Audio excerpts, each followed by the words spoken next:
Good evening, everyone, and welcome to The Droning Professor. Tonight's riveting lesson is about coincidences that changed history. So as you make yourselves comfortable, please take a moment to let us know where you're listening from and feel free to subscribe.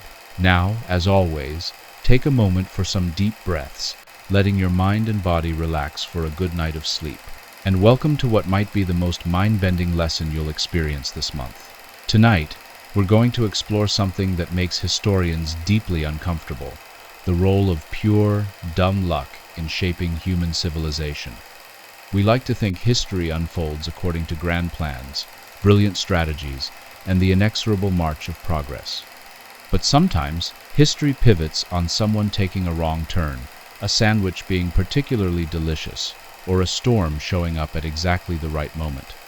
So, buckle up, because we're about to discover that the course of human events has been shaped by coincidences so unlikely you'd reject them as bad screenwriting. Let's begin with perhaps the most famous coincidence in modern history, and one that involves lunch. On June 28, 1914, Archduke Franz Ferdinand of Austria was visiting Sarajevo. Now, Franz Ferdinand was not a particularly beloved figure. He was the heir to the Austro-Hungarian throne, and a group of Serbian nationalists called the Black Hand had decided he needed to be removed from the picture. They had planned an elaborate assassination attempt involving multiple assassins stationed along the Archduke's motorcade route. The first attempt involved a bomb. One of the conspirators, Nedeljko Chabranovic, threw a grenade at the Archduke's car. But here's where things get interesting. The grenade bounced off the folded roof of the convertible, rolled under the car behind it, and exploded, injuring several people but leaving Franz Ferdinand completely unharmed. The Archduke, understandably rattled, proceeded to City Hall, where he gave a speech that reportedly began with him yelling, "Mr. Mayor, I come here on a visit, and I get bombs thrown at me. It is outrageous." After the speech, Franz Ferdinand decided to visit the hospital where the victims of the bombing were being treated. His driver, however, had not been informed of the change in plans. Franz Joseph Street, the originally planned route, was where the car headed. When the Archduke's military governor realized the mistake, he shouted at the driver to stop and turn around. The car stopped. It stopped by pure chance, directly in front of Moritz Schiller's Delicatessen. And who was standing outside Moritz Schiller's Delicatessen, possibly contemplating a sandwich after his failed assassination attempt? 19-year-old Gavrilo Princip, one of the Black Hand conspirators. Princip couldn't believe his luck. The target he thought he'd lost forever had literally driven up to him and stopped. He pulled out his pistol and fired twice. Franz Ferdinand and his wife Sophie were both fatally wounded. This assassination triggered a chain reaction of alliances, ultimatums, and mobilizations that plunged Europe into World War I. That war killed approximately 17 million people, redrew the map of Europe, toppled multiple empires, and set the stage for World War II. All because a driver took a wrong turn and stopped for directions in front of a deli where an assassin happened to be standing. The sheer improbability of this moment is staggering. If the driver had been properly briefed, if the car had stopped 20 feet earlier or later, if Princip had decided to go home after the failed bombing, if he'd been standing in front of literally any other building on that street, the 20th century might have unfolded completely differently. World War I might have been delayed, altered, or possibly avoided altogether. We might be living in a world where the Austro-Hungarian Empire still exists, where there was no Soviet Union, no Nazi Germany, no Cold War, all because of a sandwich shop. Let's travel back to the 13th century and talk about Typhoon Kamikaze, or as the Japanese came to call it, the Divine Wind.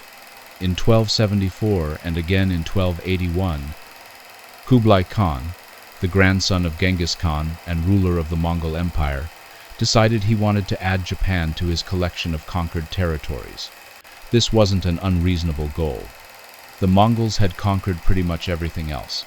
They'd rolled over China, Central Asia, the Middle East, and Eastern Europe. Japan was next on the list. Kublai Khan assembled massive invasion fleets. The first invasion in 1274 involved somewhere between 500 and 900 ships, carrying an estimated 23,000 troops. The second invasion in 1281 was even larger, over 4,000 ships and 140,000 soldiers. These were among the largest amphibious assaults in history until World War II. The Japanese were vastly outnumbered and outgunned. The Mongols had superior weapons, tactics, and experience. By all rights, Japan should have been conquered. But then Mother Nature decided to intervene. Both times, massive typhoons struck just as the Mongol fleets were positioned off the Japanese coast. The first typhoon in 1274 damaged the fleet badly enough that the Mongols retreated. The second typhoon in 1281 was even more devastating, destroying most of the fleet and drowning tens of thousands of Mongol soldiers. The Japanese understandably interpreted these perfectly timed storms as divine intervention. They called the typhoons kamikaze, literally, divine wind, believing the gods had sent the storms to protect Japan. This belief in divine protection would profoundly influence Japanese culture and military thinking for centuries. Fast forward to World War II, and Japanese pilots who conducted suicide attacks against Allied ships were called kamikaze, named after these 13th century storms. But here's the thing. These weren't miracles. They were coincidences. The Mongols had launched their invasions during typhoon season. They were from the steppes of Central Asia and had little experience with maritime weather patterns. The Japanese, being islanders, knew perfectly well that launching a naval invasion in the late summer and early autumn was asking for trouble. The Mongols just got incredibly unlucky, twice. If those storms hadn't hit, or had hit a week earlier or later, Japan would likely have been conquered and absorbed into the Mongol Empire. Japanese culture as we know it might not exist. There might be no samurai traditions, no Japanese literature as we know it, no sushi restaurants on every corner. The entire course of East Asian history would have been fundamentally different, all because of some particularly well-timed bad weather. Let's hop over to the American Revolution. In August 1776, things were looking pretty grim for George Washington and his Continental Army. The Revolutionary War had just started, and the Americans were getting their butts kicked. Washington's army of about 10,000 men was trapped on Brooklyn Heights in New York, surrounded by 32,000 British troops under General William Howe. The British fleet controlled the waters around Manhattan. The Americans were pinned against the East River with nowhere to go. This should have been the end of the Revolution. Howe had Washington dead to rights. He could have launched a full assault and potentially captured or killed Washington and most of his officer corps, effectively ending the rebellion before it really got started. But Howe was cautious. He'd seen heavy casualties at the Battle of Bunker Hill the previous year and wasn't eager to repeat the experience. He decided to take his time, set up a proper siege, and starve the Americans out. This hesitation gave Washington a tiny window of opportunity. On the night of August 29th to 30th, he decided to attempt the impossible: evacuate his entire army across the East River to Manhattan under the cover of darkness. This was insanely risky. Moving 10,000 men, along with their supplies, artillery, and horses, across a river in small boats without the enemy noticing would be nearly impossible under the best circumstances. The slightest noise, the smallest amount of light, any alert British patrol, and the game would be up. Washington began the evacuation around 11 o'clock at night, but there was a problem. It was taking too long. Dawn was approaching, and thousands of troops were still waiting to cross. When the sun came up, the British would see what was happening, and it would be a massacre. And then, at dawn, a dense fog rolled in off the river. This wasn't a light morning mist. This was a thick, pea soup fog that reduced visibility to just a few feet. Under this cover, Washington was able to complete the evacuation. The last boats pushed off from Brooklyn just as the fog lifted and British troops arrived at the abandoned American positions. Every single American soldier had escaped. The British were stunned.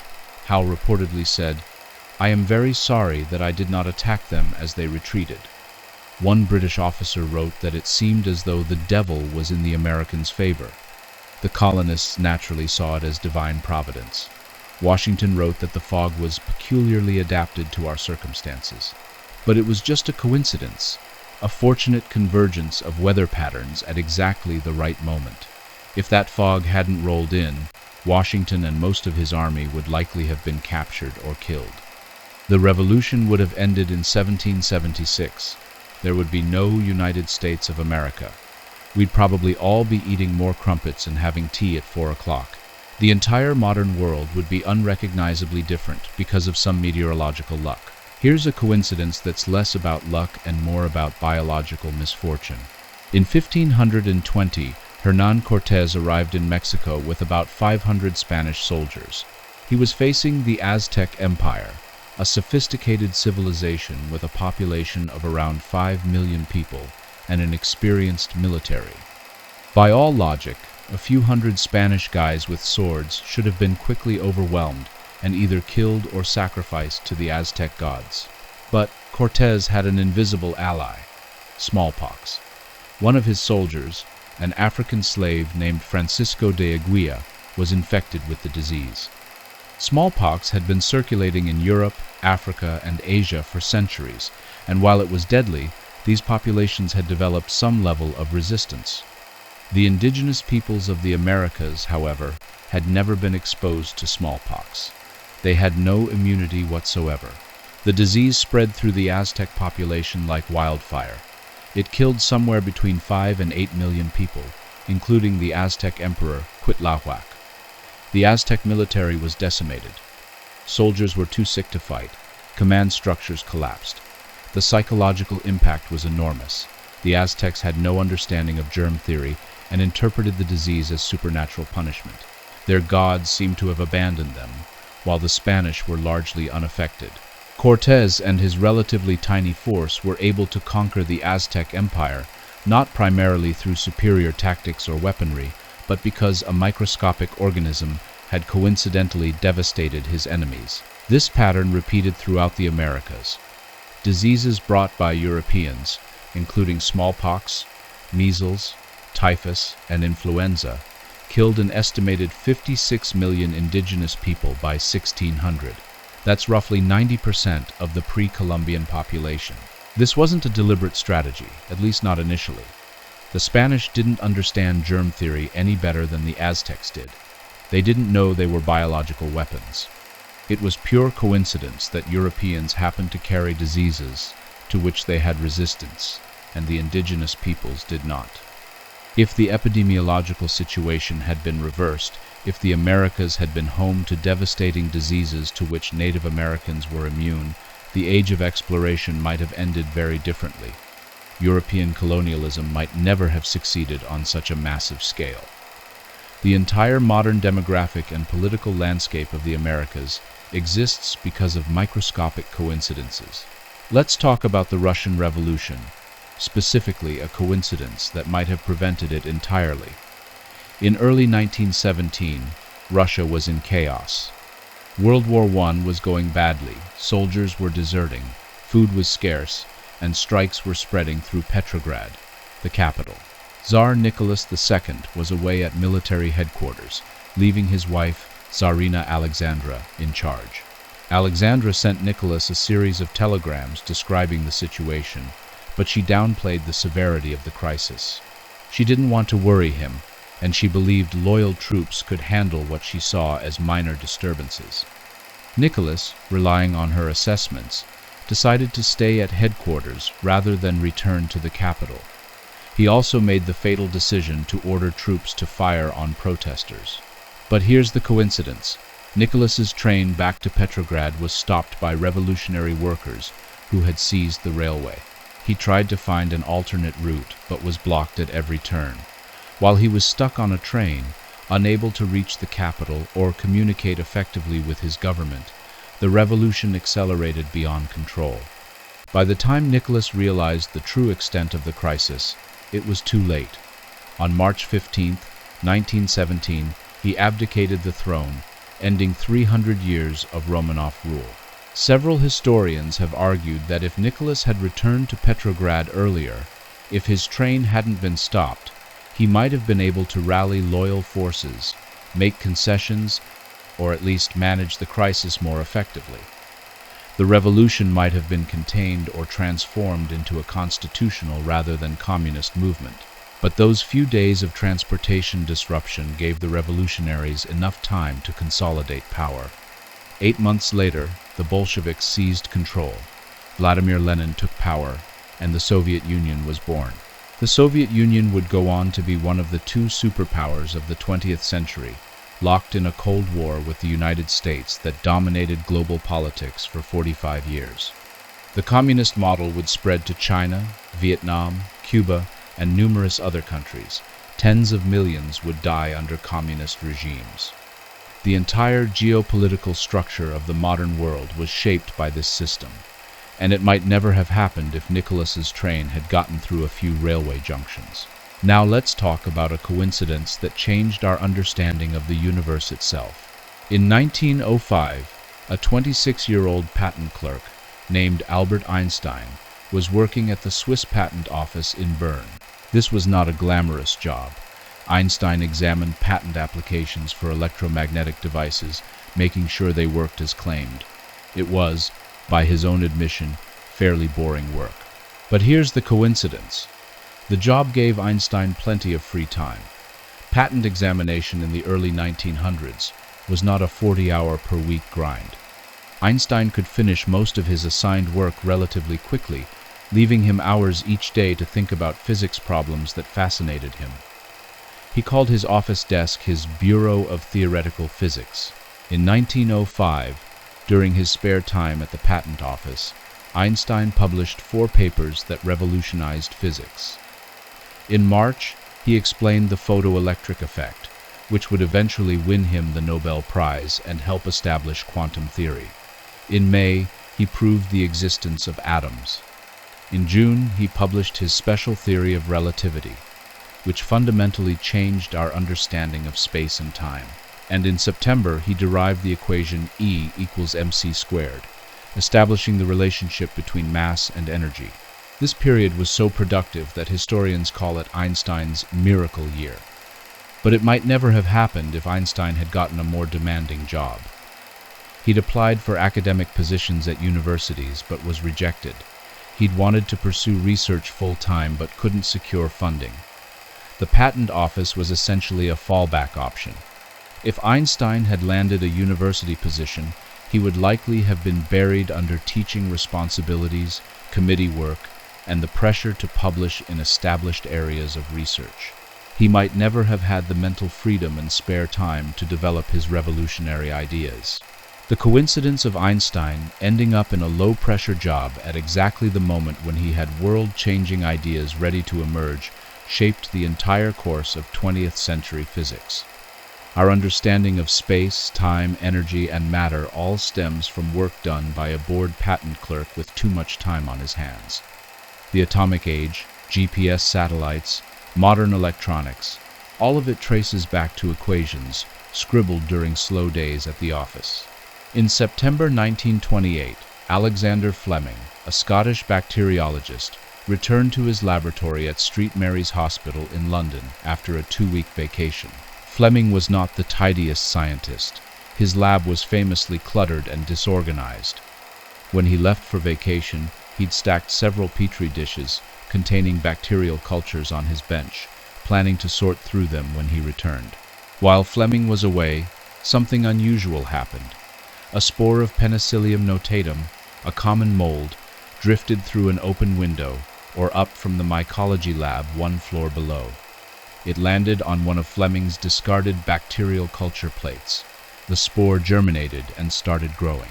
Normally, mold and bacteria grow at different temperatures, so they wouldn't interact in any meaningful way.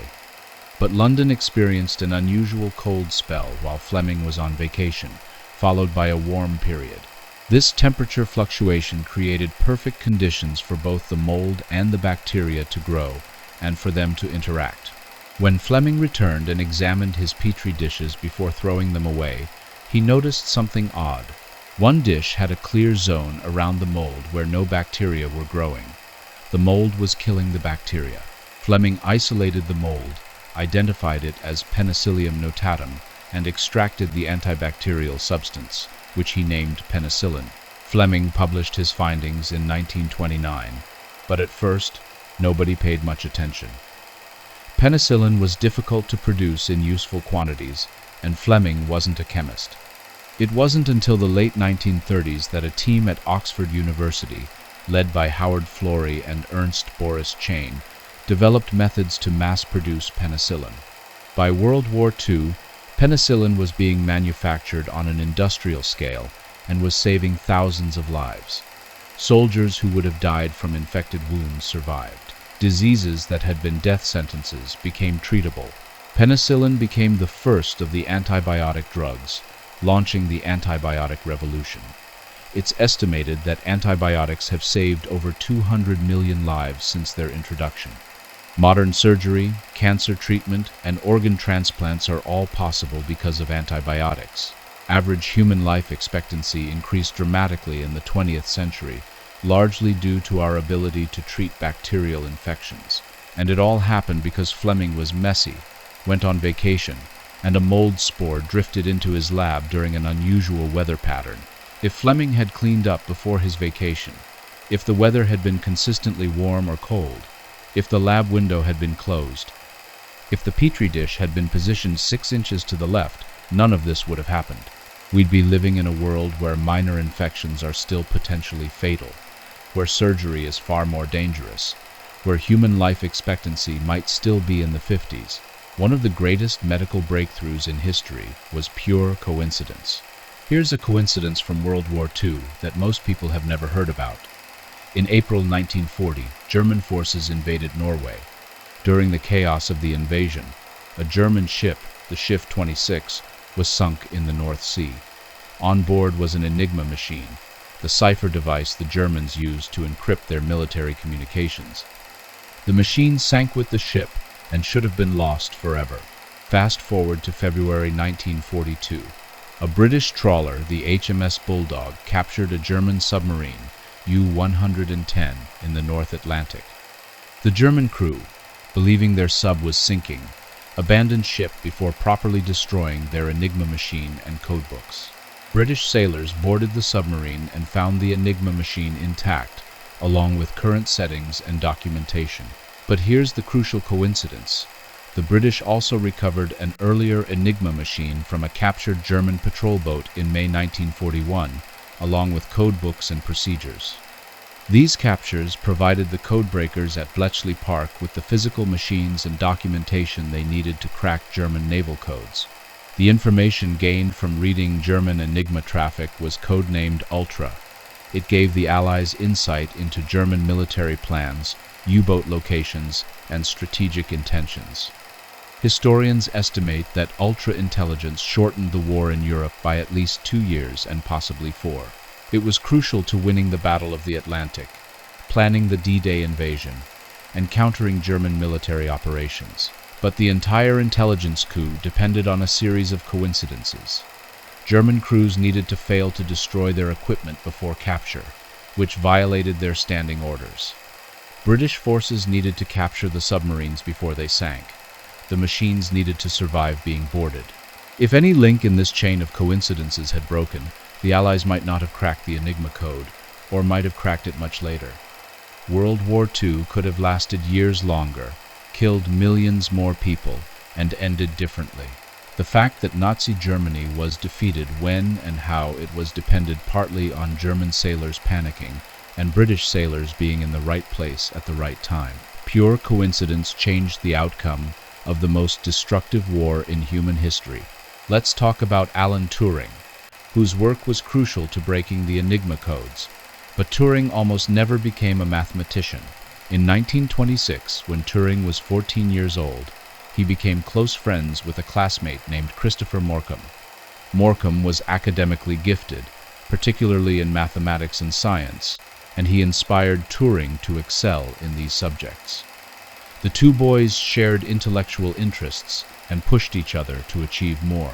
Then, in February 1930, Christopher Morcom suddenly died from complications of bovine tuberculosis. He was 18 years old. Turing was devastated. In letters to Morcom's mother, Turing wrote about his grief and his determination to continue the work they had started together. Morcom's death profoundly shaped Turing's intellectual trajectory.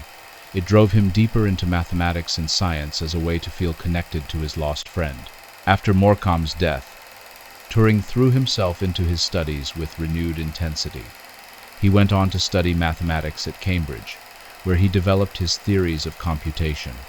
In 1936, at age 24, Turing published a paper describing what we now call the Turing machine, a theoretical device that became the foundation of computer science.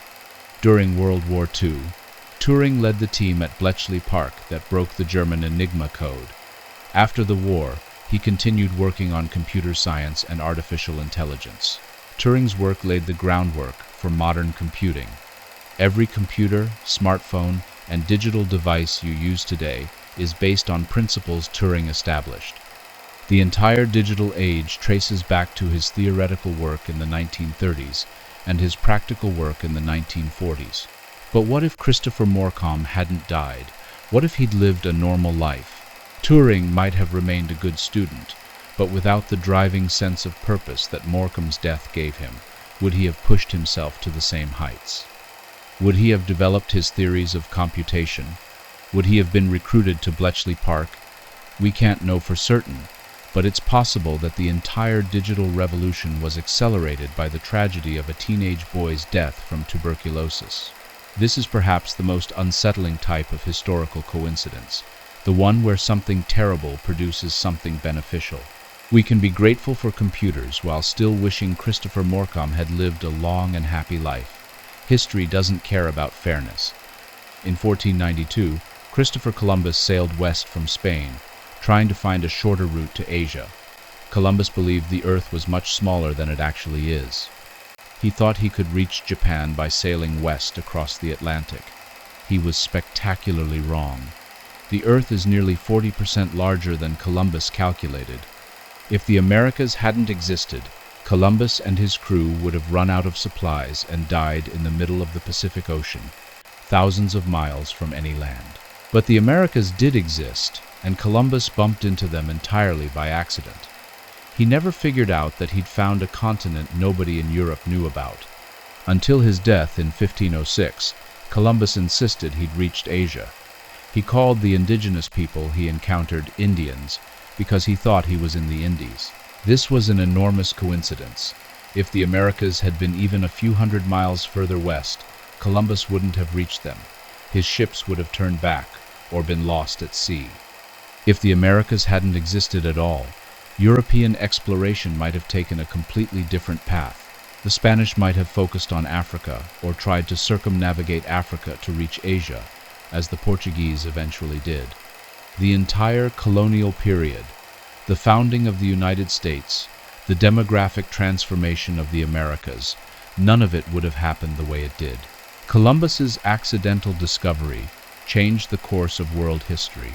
It led to the Columbian Exchange, the transfer of plants, animals, diseases, and people between the Old World and the New World. Potatoes, tomatoes, corn, and chocolate came from the Americas to Europe. Wheat, rice, horses, and cattle went from Europe to the Americas. This biological exchange transformed cuisines, agriculture, and economies worldwide. But it all hinged on Columbus being wrong about the size of the Earth and there happening to be a continent in the way. If he'd been right about the Earth's size, he would have died at sea, and someone else would have discovered the Americas years or decades later. The modern world exists partly because a stubborn Italian with bad math skills got fantastically lucky. Charles Darwin almost didn't go on the voyage that inspired his theory of evolution. In 1831, Darwin was a 22-year-old recent graduate with no clear career path. His father wanted him to become a clergyman. Darwin wasn't enthusiastic about this plan, but didn't have better alternatives. Then he received an offer to serve as a naturalist on HMS Beagle, a ship that would survey the coast of South America. Darwin's father initially refused to let him go. He thought it was a waste of time that would interfere with Charles becoming a clergyman. But Darwin's uncle, Josiah Wedgwood, intervened and persuaded Darwin's father to change his mind. If Wedgwood hadn't interceded, Darwin would never have gone on the voyage. The Beagle voyage lasted 5 years, from 1831 to 1836. During this time, Darwin collected specimens, made observations, and began developing the ideas that would eventually become his theory of evolution by natural selection. His observations of finches on the Galapagos Islands were particularly crucial. He noticed that finches on different islands had different beak shapes adapted to their food sources. This suggested that species weren't fixed, but could change over time. But Darwin didn't publish his theory for more than 20 years after returning from the voyage. He spent decades gathering evidence, conducting experiments, and refining his ideas. He might never have published at all if not for another coincidence. In June 1858, Darwin received a letter from a younger naturalist named Alfred Russel Wallace.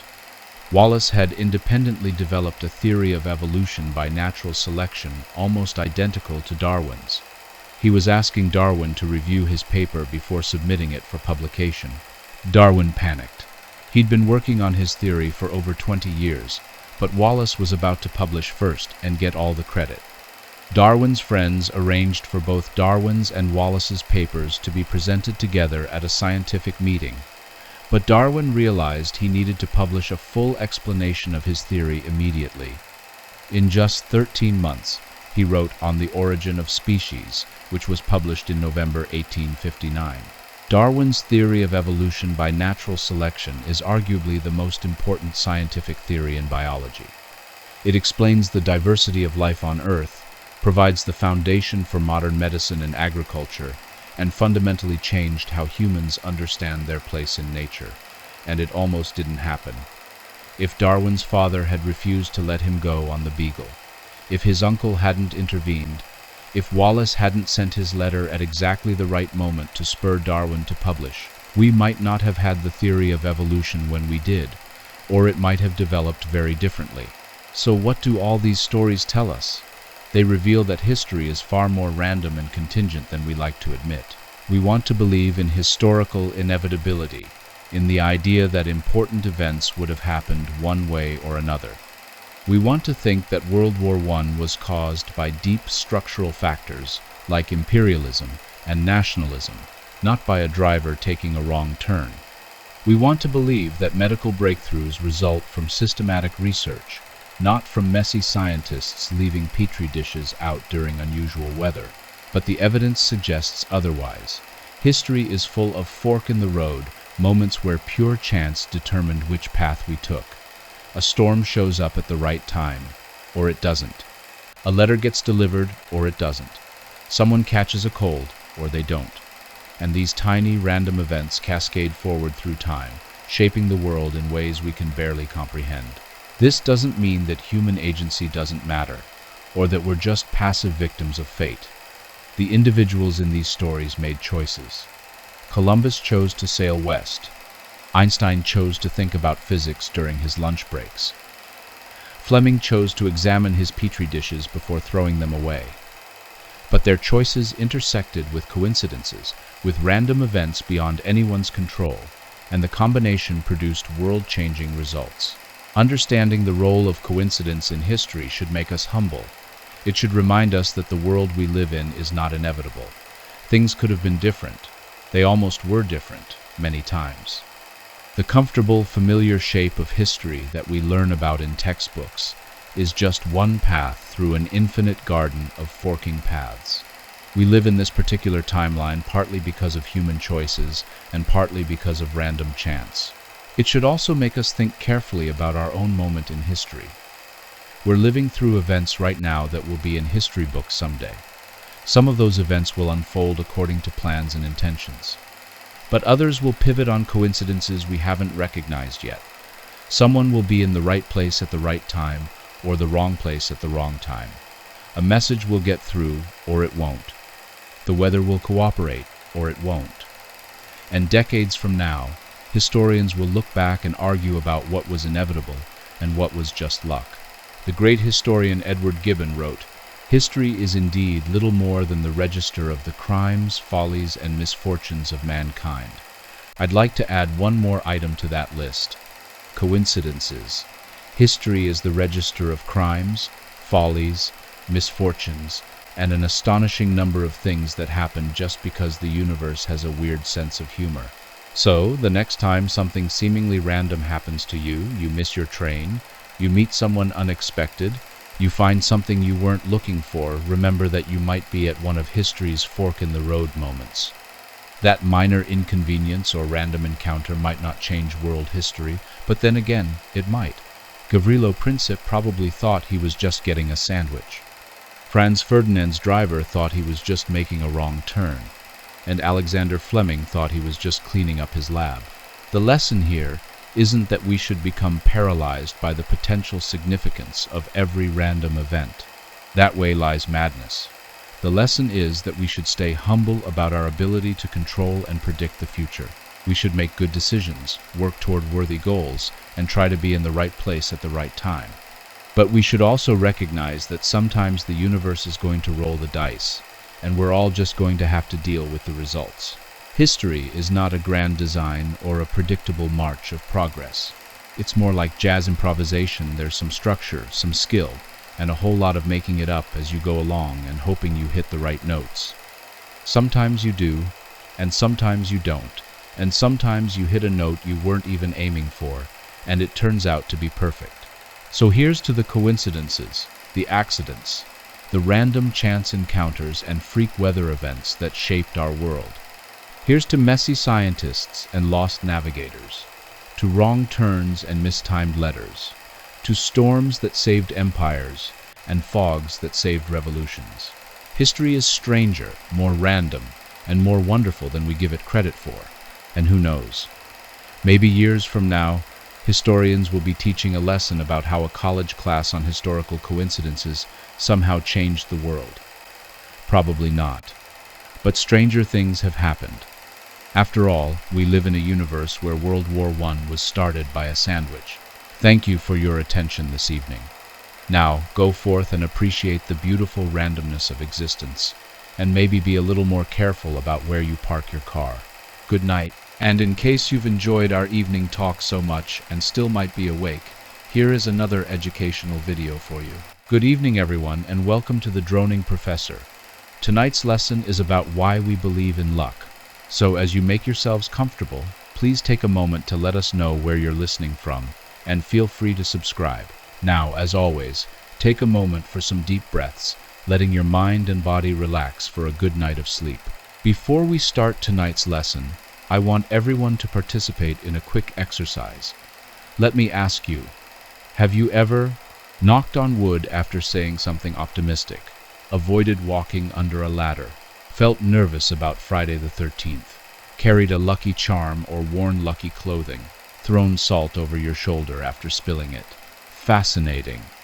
Most of you raised your hands for at least one of these behaviors. Now, here's the million-dollar question. How many of you consider yourselves rational, scientifically minded individuals who believe in evidence-based reasoning? Welcome to one of humanity's most intriguing contradictions. Tonight we're exploring the psychology behind why even the most logical among us, yes, including some Nobel Prize winners and rocket scientists, still find themselves believing in luck, superstitions, and magical thinking. Tonight's lesson, Why Do We Believe in Luck?, will take us on a fascinating journey through the human psyche, exploring one of our species' most persistent and universal behaviors.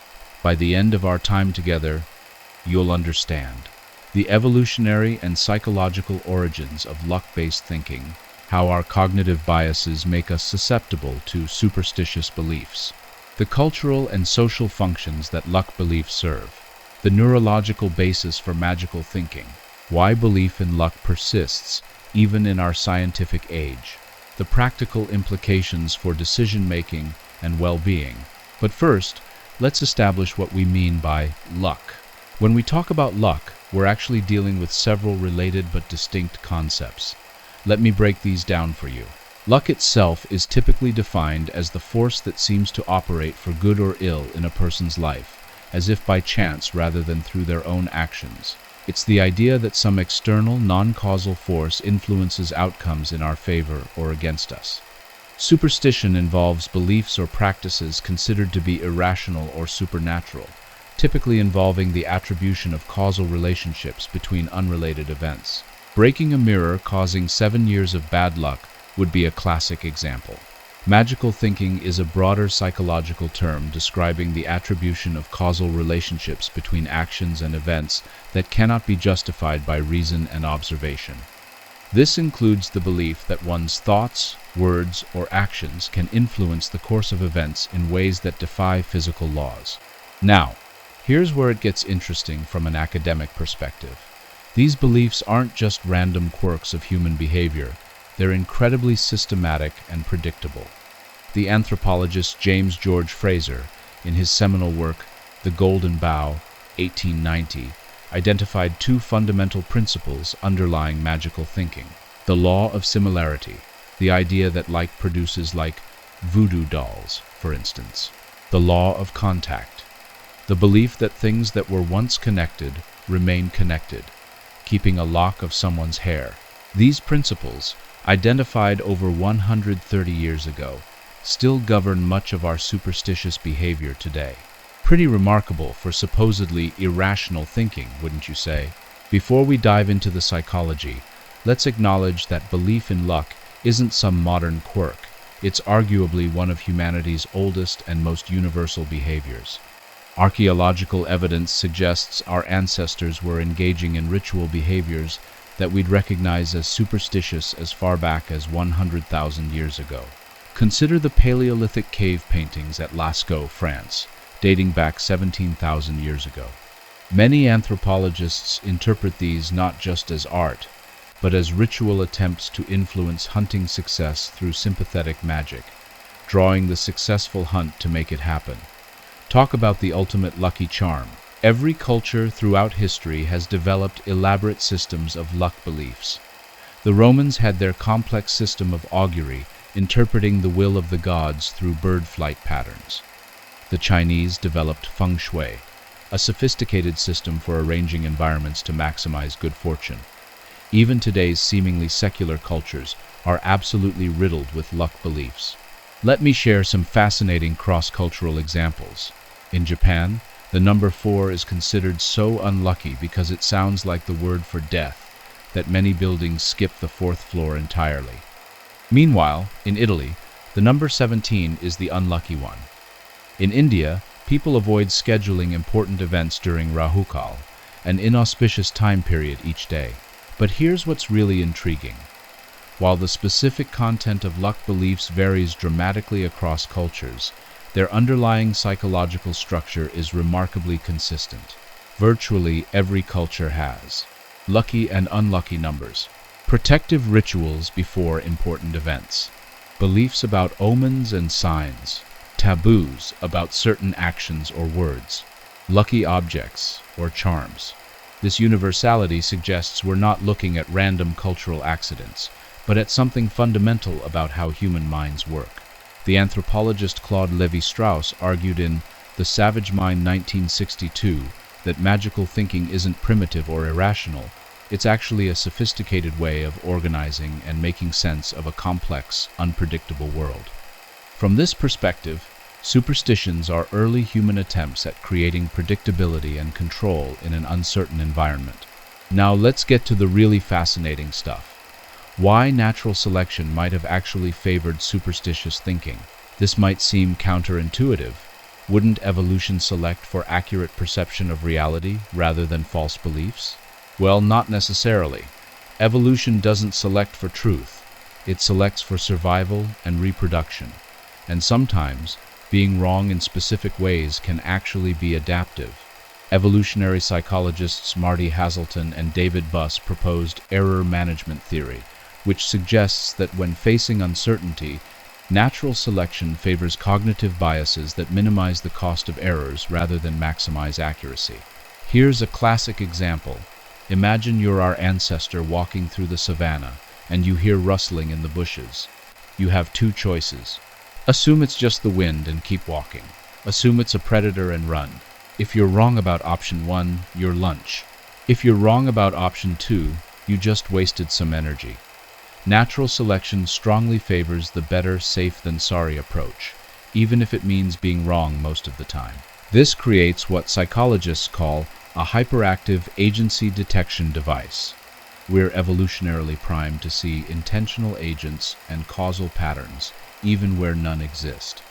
The cost of missing a real threat is so high that we'd rather see 100 false threats than miss one real one. But there's more to it than just threat detection. Superstitious thinking might have provided several evolutionary advantages. Shared ritual behaviors and beliefs create strong group bonds.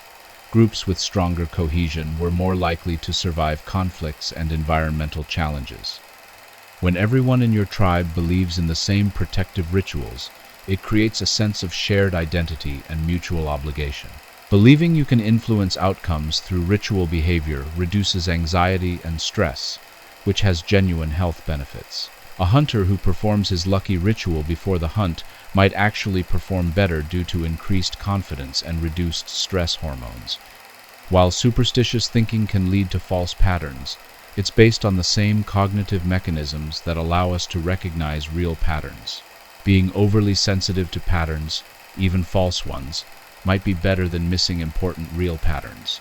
Many superstitious behaviors are actually sensible precautions disguised as magic.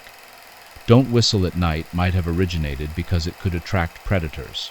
Don't swim after eating has actual physiological basis. The famous behaviorist B.F. Skinner accidentally discovered something profound about superstitious behavior in his laboratory. He set up an experiment where pigeons would receive food at random intervals, regardless of their behavior. What happened was remarkable. The pigeons developed elaborate, idiosyncratic, superstitious behaviors, head bobbing, spinning, wing flapping, that they associated with food delivery. Skinner realized he had created superstitious behavior through what we now call intermittent reinforcement. Occasionally, purely by chance, the pigeons' random behavior would be followed by food, creating the illusion of a causal connection. This is incredibly important because the real world operates largely on intermittent reinforcement schedules. Good things and bad things happen somewhat randomly, but our pattern-seeking brains desperately want to find the cause. So we create causal stories about our lucky socks, our pre-exam rituals, or our unlucky days. Now, let's examine the specific cognitive mechanisms that make us vulnerable to luck-based thinking. Understanding these biases is crucial because they operate automatically, below the level of conscious awareness, in even the most rational minds. First described by psychologist Ellen Langer in 1975, the illusion of control is our tendency to overestimate our ability to control events, particularly random events that we're somehow involved in.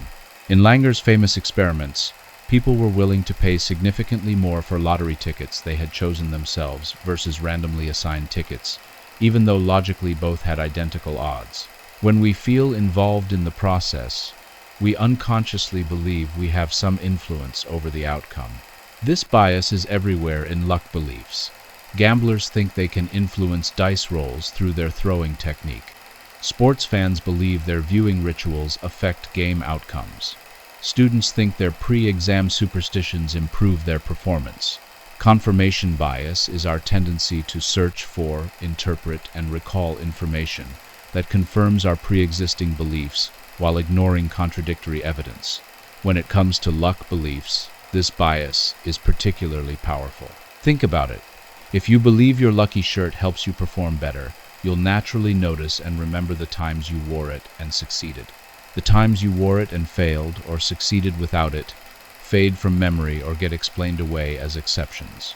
Psychologist Thomas Gilovich documented this beautifully in his research on streaks in basketball. Players, coaches, and fans all believe in hot hands, periods when a player can't miss. But statistical analysis of thousands of shots shows no evidence for these streaks. What looks like a meaningful pattern is actually just the natural clustering that occurs in any random sequence. Yet the belief persists because we remember the dramatic made shots during apparent hot streaks, while forgetting the misses and the ordinary performances. Described by Amos Tversky and Daniel Kahneman, the availability heuristic is our tendency to judge the probability of events based on how easily we can remember examples of them occurring. This creates a perfect storm for superstitious thinking. Dramatic, emotionally charged events are more memorable than routine ones. So the one time something bad happened on Friday the 13th looms larger in memory than the dozens of uneventful Friday the 13ths. Media coverage amplifies this effect. Plane crashes get massive coverage while safe flights don't make the news, leading to overestimation of aviation risks. Similarly, stories about lottery winners or miraculous coincidences get shared widely while mundane probability outcomes are ignored. Humans are incredibly sophisticated pattern recognition machines. This ability allowed our ancestors to predict seasonal changes, track animal migrations, and recognize dangerous versus safe situations. But this same powerful ability sometimes finds patterns where none exist, a phenomenon psychologists call apophenia. Klaus Conrad, who coined the term, described apophenia as the experience of seeing meaningful patterns or connections in random information.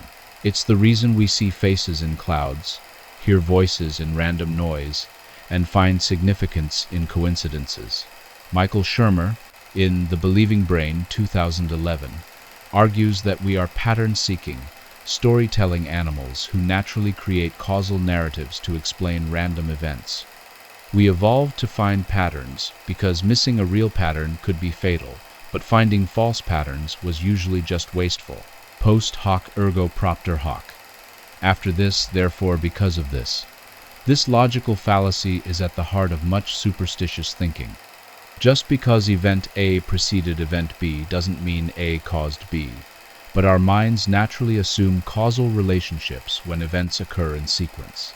This is why wearing your lucky shirt when your team wins creates such a strong belief connection.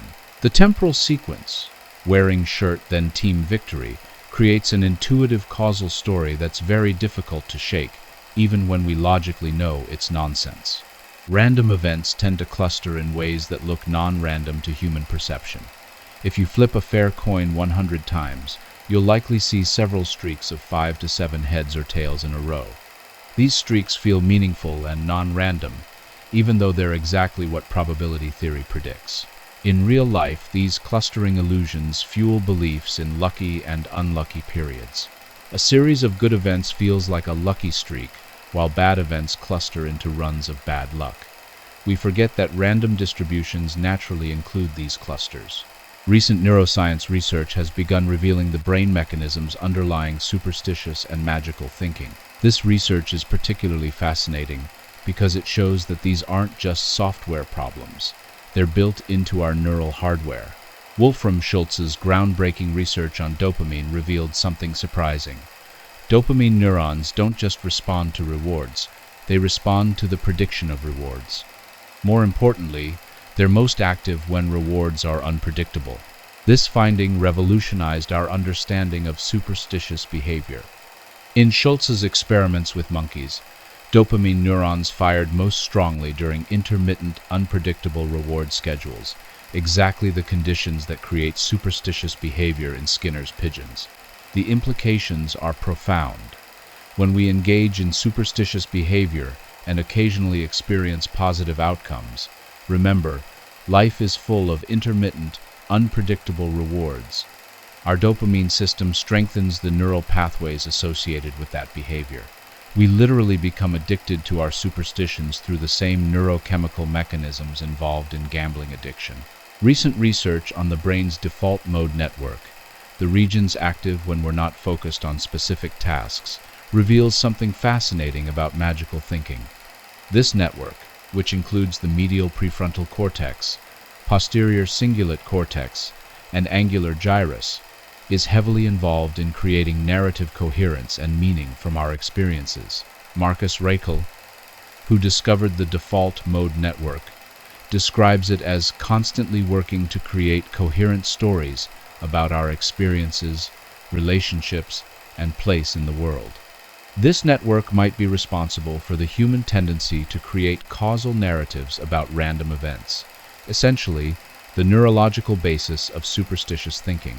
Some of the most intriguing neuroscience research on magical thinking comes from studies of temporal lobe epilepsy. Patients with this condition often develop what neurologist Norman Geschwind termed hyperreligiosity, intense spiritual and superstitious beliefs, often accompanied by a sense that coincidences and everyday events carry special meaning. This suggests that the temporal lobe, particularly the right hemisphere structures, involved in emotional processing and meaning-making, plays a crucial role in superstitious thinking. When these regions become hyperactive due to seizure activity, the result is often an intensification of magical thinking patterns that exist to some degree in all of us. The anterior cingulate cortex, ACC, is heavily involved in processing uncertainty and conflict. Recent neuroimaging studies show increased ACC activity when people are engaged in superstitious thinking or processing ambiguous information. This makes evolutionary sense. Uncertainty is threatening, and the ACC helps us manage uncertain situations. Superstitious behaviors might provide a way to reduce ACC activation by creating the illusion that we understand and can control uncertain outcomes. While we've focused on individual psychology, luck beliefs also serve important social and cultural functions. Understanding these functions helps explain why these beliefs persist even in scientifically literate societies. Shared superstitious beliefs create powerful social bonds. When teammates engage in group rituals before games, or when families maintain traditional lucky practices, they're creating shared identity and mutual obligation. Anthropologist Victor Turner described this as communitas, the intense community spirit and social equality that emerges during shared ritual experiences. These moments of collective magical thinking actually strengthen social relationships in very real, practical ways. In situations where outcomes matter tremendously but individual control is limited, sports competitions, medical procedures, job interviews, superstitious behaviors serve as anxiety management tools. They provide a sense of agency and control that can actually improve performance by reducing stress. Consider surgical teams that develop elaborate pre-operative rituals, or pilots who maintain specific pre-flight routines. While these behaviors might include superstitious elements, they also serve genuine psychological functions that can indirectly improve outcomes through stress reduction and increased confidence. Children don't develop superstitious beliefs in isolation. They learn them through social observation and cultural transmission. This learning process serves important social functions beyond the specific beliefs themselves. When a parent teaches a child to knock on wood or avoid walking under ladders, they're transmitting more than just superstitious beliefs. They're teaching cultural norms, social sensitivity, and the importance of shared group practices. The specific content of the belief matters less than the social learning process itself. In many contexts, superstitious beliefs serve as forms of identity signaling. Professional athletes might maintain elaborate superstitious routines, partly because they signal dedication, professionalism, and group membership to teammates and fans. Similarly, cultural or religious superstitious practices often serve as markers of group identity and social status. Participating in these practices signals your commitment to group values and your understanding of cultural norms. Given everything we know about cognitive biases and the psychological functions of luck beliefs, you might wonder, why do these beliefs persist in our scientifically sophisticated age? Shouldn't education and scientific literacy eliminate superstitious thinking? Modern cognitive psychology suggests we have two distinct cognitive systems. System 1, fast, automatic, intuitive, and System 2, slow, deliberate, rational. Daniel Kahneman's research, summarized in Thinking Fast and Slow, 2011, shows that System 1 processes dominate most of our daily decision-making. Superstitious thinking is largely a System 1 phenomenon. Even when our System 2 rational mind knows that lucky charms don't work, our System 1 intuitive responses still generate the emotional and behavioral reactions associated with superstitious beliefs. This is why highly educated people, including scientists and mathematicians, often maintain superstitious behaviors while simultaneously understanding they're logically unfounded. The two systems operate somewhat independently. Humans are remarkably good at compartmentalizing conflicting beliefs. We can simultaneously hold rigorous scientific standards in our professional lives while maintaining superstitious practices in our personal lives. This compartmentalization isn't necessarily irrational. It might reflect an adaptive ability to use different cognitive strategies for different types of problems. Scientific thinking is excellent for controlled, repeatable phenomena, while superstitious thinking might be more adaptive for highly uncertain, emotionally charged situations.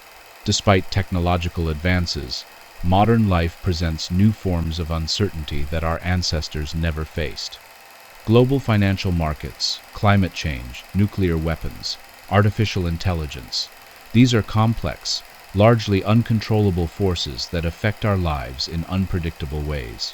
In response to these new uncertainties, we see the emergence of new forms of superstitious thinking, conspiracy theories, alternative medicine, financial astrology, and various New Age practices. These modern superstitions serve the same psychological functions as traditional ones, providing illusions of understanding and control in the face of genuine uncertainty. The internet and social media have created unprecedented opportunities for confirmation bias reinforcement. People with superstitious beliefs can easily find communities of like-minded individuals and endless anecdotal evidence supporting their beliefs.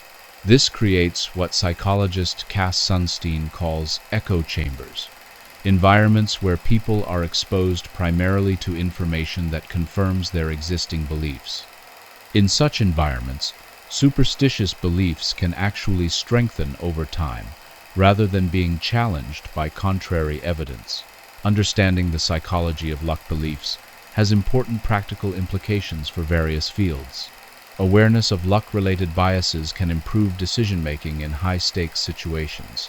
Financial advisors, medical professionals, and business leaders need to understand how luck beliefs influence their clients and their own judgment.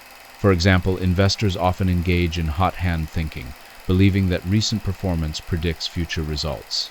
Understanding this bias can help both investors and advisors make more rational long-term decisions. Rather than simply dismissing superstitious beliefs as irrational, educators might be more effective by acknowledging the psychological functions these beliefs serve, while teaching statistical thinking and scientific methodology. Teaching probability, statistics, and cognitive bias awareness can help students recognize luck-related thinking patterns without necessarily eliminating them entirely. Superstitious beliefs can have both positive and negative effects on mental health. Moderate superstitious behaviors might reduce anxiety and increase confidence, while excessive magical thinking can interfere with rational problem-solving and contribute to anxiety disorders. Therapists need to understand when superstitious beliefs are functional coping mechanisms versus when they become problematic and require intervention. In competitive environments, understanding luck beliefs can inform performance enhancement strategies. Rather than eliminating superstitious behaviors entirely, coaches might help athletes develop more adaptive ritual behaviors that serve the same psychological functions while avoiding counterproductive elements. Current research on luck beliefs is expanding into several fascinating areas. Advanced neuroimaging techniques are revealing the specific brain networks involved in superstitious thinking. Future research might develop interventions to modify these neural patterns when superstitious thinking becomes problematic. Researchers are using mathematical models to understand how superstitious beliefs spread and evolve within populations. This research might help predict which types of beliefs are most likely to emerge and persist in different cultural contexts. As AI systems become more sophisticated, researchers are exploring whether artificial agents might develop superstitious behaviors under certain learning conditions. This research could provide new insights into the fundamental nature of superstitious thinking. With increased global connectivity, researchers are studying how different cultural superstitious traditions interact and influence each other. This research reveals both universal patterns and cultural specificities in luck beliefs. As we conclude tonight's exploration of luck beliefs, I want to leave you with a paradox. Understanding why we believe in luck doesn't necessarily make these beliefs go away, and that might actually be okay. The research we've reviewed tonight reveals that superstitious thinking isn't a bug in human cognition, it's a feature. These beliefs emerge from the same cognitive mechanisms that enable pattern recognition, social bonding, anxiety management, and meaning-making. They're deeply embedded in our evolutionary heritage and neurological architecture. Rather than seeing superstitious beliefs as embarrassing irrationalities to be eliminated, we might view them as fascinating examples of human adaptability. Our ancestors faced enormous uncertainties with limited information, and they developed psychological strategies that helped them survive and thrive. Many of these strategies persist because they continue to serve important psychological and social functions. This doesn't mean all superstitious beliefs are equally valid or useful. Some can clearly be harmful when they interfere with medical treatment, financial planning, or rational decision-making. But moderate superstitious behaviors that reduce anxiety, increase confidence, or strengthen social bonds might actually enhance human flourishing. The key insight is self-awareness. When we understand our own susceptibility to luck-based thinking, we can make more conscious choices about when to indulge these impulses and when to override them with more analytical thinking. Perhaps the most rational approach isn't to eliminate superstitious thinking entirely, but to develop what we might call cognitive flexibility, the ability to move fluidly between different modes of thinking depending on the situation. Use rigorous scientific reasoning for technical problems, but don't be afraid to knock on wood if it makes you feel better about an upcoming job interview. After all, one of the most remarkable things about human beings is our ability to simultaneously hold contradictory ideas, to be both rational and magical, scientific and superstitious. This cognitive flexibility might be one of our species' greatest assets. So, the next time you find yourself engaging in some small, superstitious behavior, avoiding the 13th floor, carrying a lucky charm, or performing a pre-game ritual, don't feel embarrassed. You're participating in one of humanity's oldest and most universal traditions, one that connects you to thousands of generations of ancestors who faced uncertainty with hope, creativity, and the enduring belief that maybe, just maybe, they could tip the odds in their favor. And who knows, maybe they were right, just not in the way they imagined. Good night. And in case you've enjoyed our evening talk so much and still might be awake, here is another educational video for you.